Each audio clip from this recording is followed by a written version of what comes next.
आदाब, मैं हूं मुमताज़ आलम रिजवी और इस वक्त मैं आपके खिदमत में हाजिर हुआ हूं बात करने के लिए इजराइल और फिलिस्तीन के और कुछ अहम अपडेट्स देने के लिए।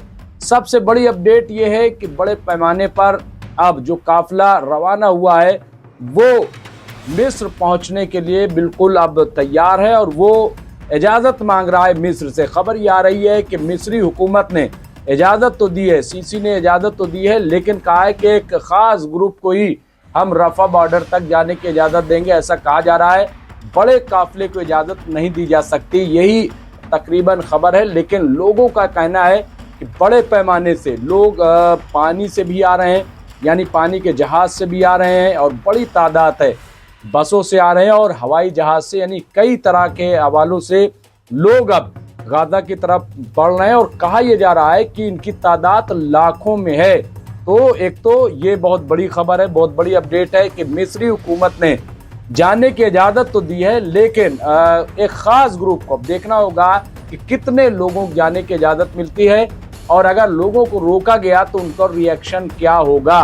क्या सरकार उनको रोकने के लिए कोई बड़ा कदम उठाएगी, क्योंकि इजराइल ने कहा है कि ये सब जो हैं वो जिहादिस्ट हैं, यानी इसमें मुसलमानों से ज़्यादा ईसाई हैं और दूसरे कौम के लोग, लेकिन इन्हें इजराइल जिहादिस्ट करार दे रहा है। तो अब ये देखना है कि क्या मिस्र सीसी जो है वो इजराइल की बात मानते हैं या फिर अवामी प्रेशर पर लोगों को जाने की इजाज़त देते हैं। दूसरी बहुत अहम खबर जो आ रही है इजराइल से, इजराइल की खबर यह है कि बड़े पैमाने पर एक बार फिर जो IDF है, यानी इजरायली फौजियों ने बगावत कर दी है।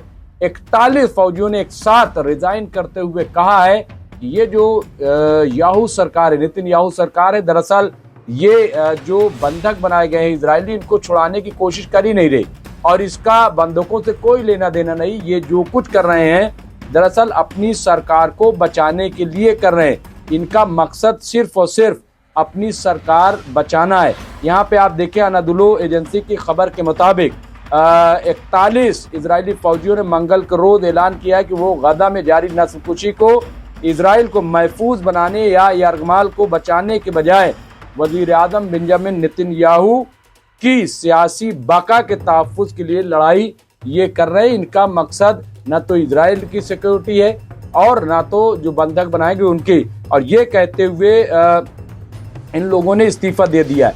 आपको पता है कि 1 लाख से ज़्यादा पहले ही जो रिजर्विस्ट और फोर्स के लोग हैं उन्होंने इस्तीफ़ा दिया है। 6000 ऐसे लोग बताए जा रहे हैं जिन्हें गिरफ्तार कर लिया गया है सरकार की तरफ से। इसके अलावा कितनी किल्लत हो गई है फौज की, जबकि दावा था कि 4 लाख फौज है।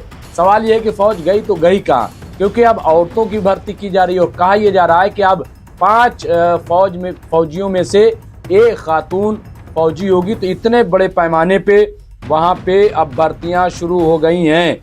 ये आप देखिए, और ये सब कुछ इसलिए कर रहे हैं कि जिस तरह की नस्लकुशी हो रही है और वहाँ सामान नहीं पहुँच रहा है फौजियों का, इसकी वजह से फौजी वहाँ पे परेशान है। तो बहरहाल ये बहुत ही अहम और बड़ी खबर जो इजराइल के हवाले से है। यहाँ फौजियों ने कहा कि वो नेतन्याहू की बका की जंग में हिस्सा नहीं लेंगे, उनसे कोई लेना देना नहीं कि नेतन्याहू सरकार बचेगी नहीं बचेगी, हमारा क्या लेने देना है। कुछ ने अपने इनकार को आम करने का वादा किया, जबकि दूसरों ने एहतजाज की वजह से खामोशी इख्तियार की है।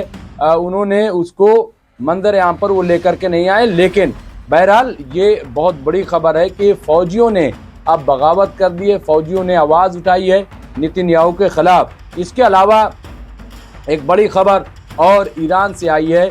ईरान ने जो दावा किया है कि वो इजराइल के जौहरी हथियारों के प्रोग्राम के बारे में खुफिया मालूमात शाया कर रहा है, तो उसने अब वो चीज़ जो है वो मंजर आम पर लेकर के आ गए। यहाँ मंगल को हुकूमत के हामी मीडिया की तरफ से शाया होने वाले एक इंटेलिजेंस बयान में ईरान ने अमेरिका और यूरोपीय ममालिक पर इजराइल के जौहरी यानी न्यूक्लियर हथियारों के प्रोग्राम में शराकतदार और ठेकेदार होने का इल्ज़ाम लगाया और कहा है कि ये लोग इसमें शामिल हैं। यहाँ पे आप देखिए कि ईरान के इंटेलिजेंस वजारत ने भी अपने दुश्मन इजराइल पर इल्ज़ाम लगाया कि वो अपने जौहरी प्रोग्राम यानी न्यूक्लियर प्रोग्राम के बारे में झूठी रिपोर्टें देकर मगरिब वेस्टर्न को धोखा दे रहा है। इस बात का इशारा है कि दस्तावेजात में खुफिया इजरायली साइंटिस्ट के बारे में दुरुस्त मालूमात और जौहरी प्रोजेक्ट्स में मुलव्वस साइंसदानों के नाम शामिल थे,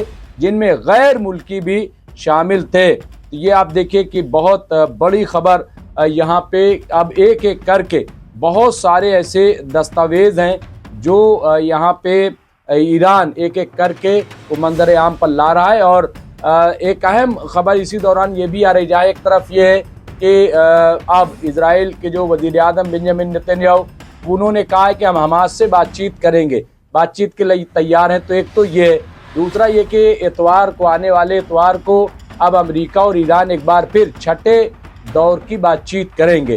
तो दूसरी ये बात है, लेकिन इस दौरान ये भी बड़ी पैमाने पे खबर आ रही है, क्योंकि ईरान ने भी कहा है कि अगर अमेरिका या इजराइल किसी ने भी ईरान पर हमला किया तो जो भी बेस हैं, अमेरिकी बेस, वो सब निशाने पे हैं और वो सब तबाह कर दिए जाएंगे। तो एक तो ईरान ने ये धमकी दी है और खबर ये आ रही है कि कई तरह के अब अमेरिका की तरफ से एहतियाती कदम उठाए जा रहे हैं। तो क्या हमला होगा? हालांकि रिपोर्ट ये भी है कि ट्रम्प ने नेतन्याहू से कहा है कि वो गाजा जंग को फौरी तौर पर रोक दें। तो क्या है?